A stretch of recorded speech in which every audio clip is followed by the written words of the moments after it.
100 రోజుల పాలన మీద చంద్రబాబు నాయుడు గారి 100 రోజుల పాలన మీద దృష్టి పెట్టేసరికి ఇప్పుడు తిరుమలకు వచ్చే నెయ్యి కల్తీ జరిగిందంటూ ఇంకో డైవర్షన్. ఇది నిజంగా అన్నిటికన్నా ఇంకా ఆశ్చర్యం కలిగించే పెద్ద డైవర్షన్. ఎందుకనంటే చంద్రబాబు నాయుడు అనే వ్యక్తి ఎంత దుర్మార్గుడు, ఎంత అన్యాయస్తుడు అని అంటే, నిజంగా దేవుడిని కూడా రాజకీయాల కోసం వాడుకోగలగాలి అని ఆలోచన చేయగలిగిన వ్యక్తి ప్రపంచ చరిత్రలో ఎవడు ఉండడు. ఇంత అన్యాయస్తుడు ప్రపంచ చరిత్రలో ఎవడు ఉండడు.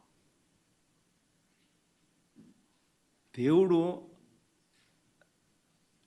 నీ రాజకీయాల కోసం ఉపయోగించుకోవాలి అని ఆలోచన చేయగలిగిన దుర్మార్గమైన మనస్తత్వం ఒక చంద్రబాబు నాయుడు